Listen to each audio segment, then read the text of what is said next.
What happens when a monster is unleashed, not in the shadows of a dark alley, but in the beating heart of a city's happiness? What happens when the very system designed to protect its people becomes the greatest obstacle to catching a killer? This is not just a story about a murderer. This is the story of two worlds: the bright, orderly facade of the Soviet Union in the 1970s and the rotting, bureaucratic nightmare that festered beneath. A nightmare that allowed one man to become a ghost, to kill again and again in a park filled with thousands, and to expose a chilling truth. Sometimes the most dangerous thing in the world is the belief that such evil cannot exist. This is the story of the unidentified serial killer of Moscow's Gorky Park, the phantom they called the Red Ripper. It is July 1979, and Moscow is living its golden hour. The long white nights of summer have settled over the city, and there is no place more symbolic of Soviet civilian joy than Gorky Park. Officially, the Gorky Central Park of Culture and Recreation. To Muscovites, it is simply the park, a vast green lung in the center of a gray metropolis. Here, under the watchful eyes of the state, the people are permitted their leisure.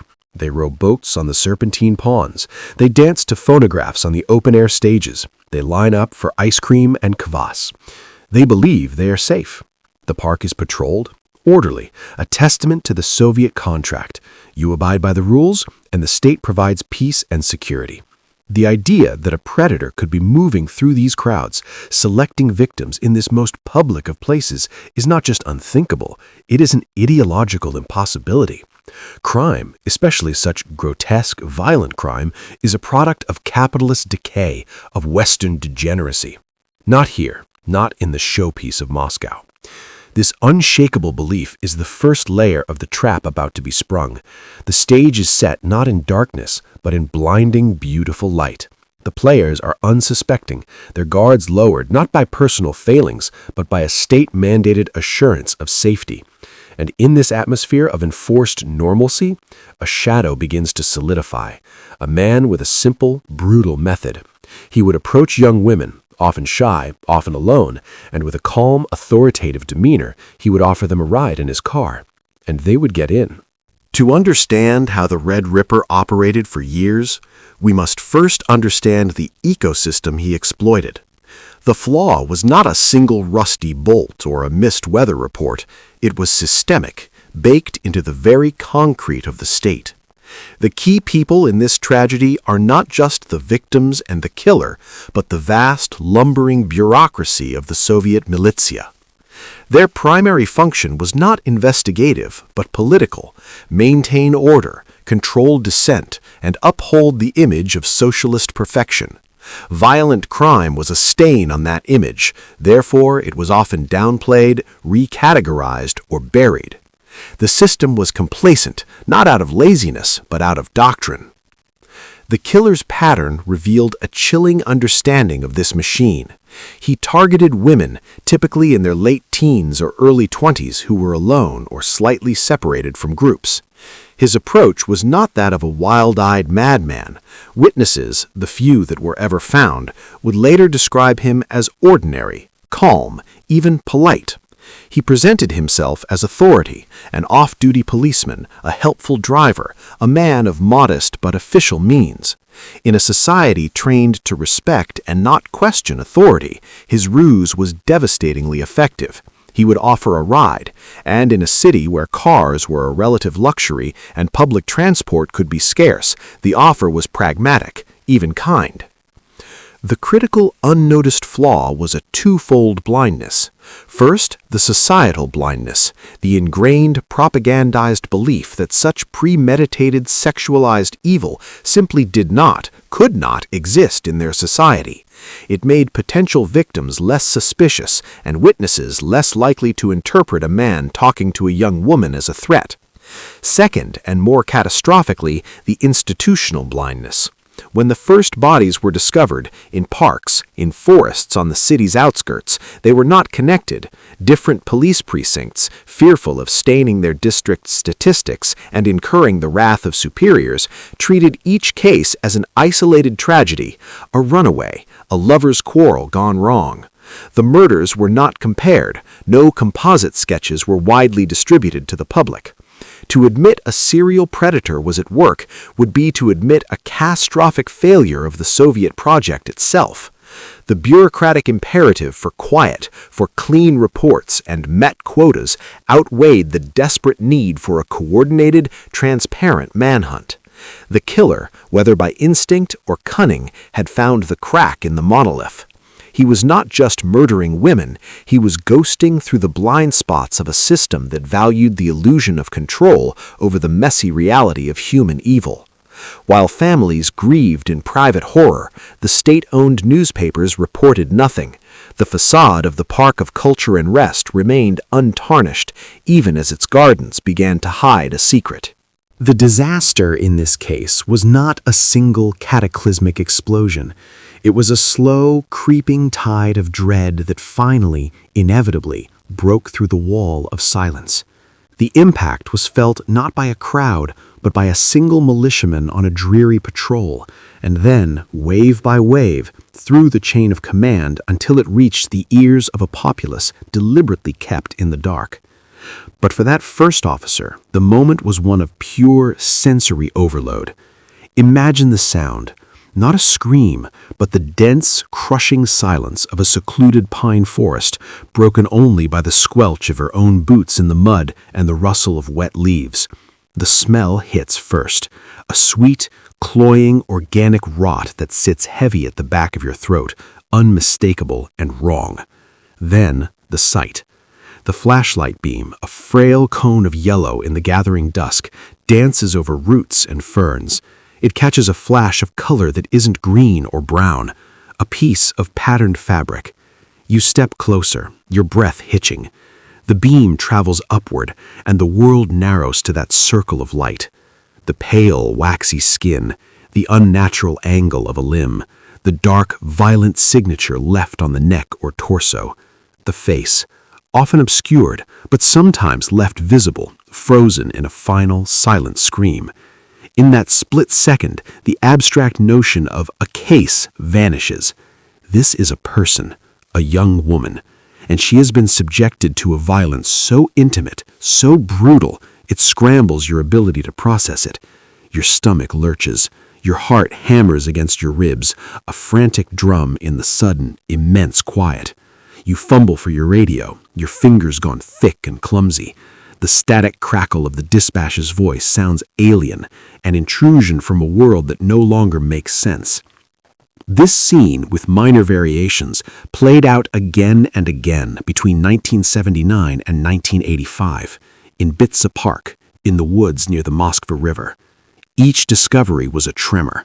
For the detectives eventually assigned to the fragmented cases, the impact was a psychological siege. They would work in cramped, smoke-filled offices, grainy, horrific photographs spread before them, the cheerful sounds of the city drifting in through the window, a cruel parody of the life stolen from the victims on their desks. They knew they were looking for one man. They knew he was getting better, more confident, more brutal. They could see the escalation in the photographs, the increased violence, the changing methods of restraint and killing. The terror was in the pattern, in the cold certainty that the file on your desk was not the last. It was in the growing pile of reports from different districts, a mountain of paper that screamed a truth the system still refused to officially acknowledge. A monster was hunting, and he was hiding in plain sight, wearing the mask of normalcy the state itself had forged. And then the impact rippled out to the public. In a society without a free press, news traveled through whispers, the Soviet grapevine. A girl from a factory goes missing. A student doesn't return to her dorm. The official story is an accident, a personal tragedy. But the whispers in the bread lines, in the factory bathrooms, in communal apartments tell a different tale. Did you hear about the girl from the 5th precinct? They say he drives a Zhiguli. They say he pretends to be a cop. The terror became personalized, amorphous. Every ordinary interaction became a potential threat. That man offering help on a dark street, was he kind or was he the one? The unmarked car slowing down beside you, was it official or death itself? The beautiful, ordered world of Soviet assurance fractured from within. The very trust in societal structures, the policeman, the helpful stranger, the safety of public spaces became the weapon. The impact was a quiet, citywide paralysis, a chilling of the soul more profound than any winter. Gorky Park, the symbol of joy, was now under a shadow. People still went, but their eyes scanned the crowds differently. The laughter was a little more forced. The disaster was not a collapse of buildings, but a collapse of trust. The fight to survive in this narrative belongs to the potential victims, the grieving families, and the handful of detectives trying to fight the tide with bureaucratic spoons. This was not a fight against the elements with a clear time limit. It was a psychological war of attrition against a ghost and the system that sheltered him. For women in Moscow, survival became a daily, conscious act of hypervigilance. It meant new, unspoken rules. Never walk alone after dark. Never accept rides, no matter how legitimate the offer seemed. Scan every face in a crowd for a hint of predatory gaze. Trust no one. This self-imposed curfew and suspicion was a form of societal survival, but it was also a profound loss of freedom. The killer had succeeded in changing the behavior of an entire city. For the detectives, like the now famous investigator who would later be linked to the case, Isakov, the fight was one of immense frustration. They were building a profile of a man based on forensic crumbs and behavioral patterns, a man likely in his 30s or 40s, possibly with a car and a job that gave him flexible hours, someone who was organized, strong, and intimately familiar with Moscow's green spaces. They had witness descriptions that pointed to a man with a distinct rust-colored or reddish-blonde hair, the origin of the red in Red Ripper. They began staking out parks, conducting massive, covert dragnets, but they were hamstrung. Resources were scarce. Interdepartmental rivalry and a fear of bad publicity meant full cooperation was often withheld. The most critical tool, public awareness, was denied to them. They could not flood the newspapers with a composite sketch or a warning. They were fighting with one hand tied behind their back, trying to shout a warning in a soundproof room. The most harrowing survival efforts were those of the women who escaped. There were a few, precious few, who through instinct or sheer fighting spirit managed to flee his car or refuse his advances. Their testimonies were gold dust for the profile, but they were also traumatized, living in terror that he would find them again. Their survival was a victory, but it was a victory that left deep, invisible scars. The fight was not a single heroic battle. It was a grinding, demoralizing siege where progress was measured in fiber evidence and tire cast comparisons, while the body count slowly, inexorably rose. The clock wasn't ticking down to a rescue. It was ticking down to the next disappearance, the next family shattered, the next discovery in the woods. As pressure mounted internally, the system began to stutter into a more concerted, if still flawed, action. In the mid-1980s, a major task force was finally formed. They orchestrated one of the largest manhunts in Soviet history, though the public was largely unaware of its scale. Hundreds of plainclothes officers, both male and female, flooded the parks as decoys. Every reddish-haired man driving a common Soviet car was a potential target for discreet surveillance. Roadblocks were set up to check vehicles. It was a colossal, draining effort. The detectives lived on cigarettes and adrenaline, chasing down thousands of leads, each one a flicker of hope quickly extinguished. They knew they were close. They could feel his presence in the city, a constant, malevolent hum beneath the daily noise. The fight became personal, an obsession. They were no longer just solving crimes, they were trying to stop a force of nature that the state had, through its inaction, helped to create. They were racing against a killer's compulsion and against the suffocating weight of their own political apparatus. In this fight, every day without a new victim was a victory. Every new piece of evidence, a unique knot used to bind a victim, a peculiar tread pattern, was a weapon. But the central question remained. Could the lumbering Soviet machine move fast enough and smart enough to catch a shadow before it vanished for good? The official inquiry into the Red Ripper murders is a story of a case that was simultaneously solved and never solved. By the late 1980s, through dogged forensic work and psychological profiling, the investigation had narrowed dramatically. They had a physical profile, they had a behavioral profile, they had a specific list of suspect vehicles. The net was tightening. And then, the murders simply stopped. After 1985, the specific, horrific signature of the Red Ripper vanished from Moscow. The leading theory, supported by many of the original investigators, is that their intense pressure finally worked. The killer, realizing the heat was too great, either ceased his activities permanently, died, was imprisoned for an unrelated crime, or was perhaps even a figure who left the USSR during the period of perestroika and the Soviet Union's collapse. But here lies the chilling verdict. There was no arrest, no confession, no definitive closure for the families of an estimated 35 to 40 victims. The final cause was not a single mechanical failure, but a catastrophic systems failure, a culture of secrecy, bureaucratic self-preservation, and ideological blindness that allowed a serial killer an unprecedented runway of destruction. The Red Ripper was a ghost, but he was a ghost that haunted a ghost ship, a system already rotting from within, desperately pretending it was still seaworthy.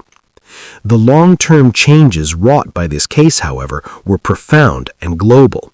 While the Soviet Union crumbled, its forensic failures became a cautionary tale for the world. The Red Ripper case, studied by FBI profilers like Robert Ressler and John Douglas, became a textbook example in the development of modern behavioral analysis and VICAP-style crime linkage systems. It screamed the necessity of data sharing, of cross-jurisdictional cooperation, and of putting the pursuit of truth above institutional vanity. In Russia, the case left a permanent scar on the national consciousness. It exploded the myth of Soviet exceptionalism regarding crime. It demonstrated with brutal clarity that evil does not respect ideology. While no single law bears its name, the case contributed to a slow, painful shift in post-Soviet law enforcement towards, however imperfectly, acknowledging the existence of serial crime and the need for specialized, transparent investigative units. The changes were less about new regulations written on paper and more about a psychological shift. The acceptance that monsters are real and that the only way to catch them is to first admit they exist. The survival hook from this tragedy is a lesson in institutional humility. No society is immune to predation, and the greatest danger lies in valuing a perfect image over an imperfect, truthful fight for justice. The unidentified serial killer of Gorky Park remains exactly that, unidentified. His legacy is a haunting double image.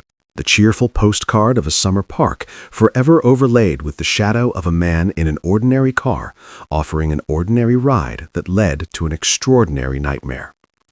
The lesson is not that systems fail. They often do. The lesson is that the most resilient systems are those built not on the fear of embarrassment, but on the relentless, transparent pursuit of truth, no matter how ugly that truth may be. The Red Ripper exposed the rot behind the painted facade, proving that sometimes the most terrifying monster is not the one in the dark, but the one enabled by the willful blindness of the light.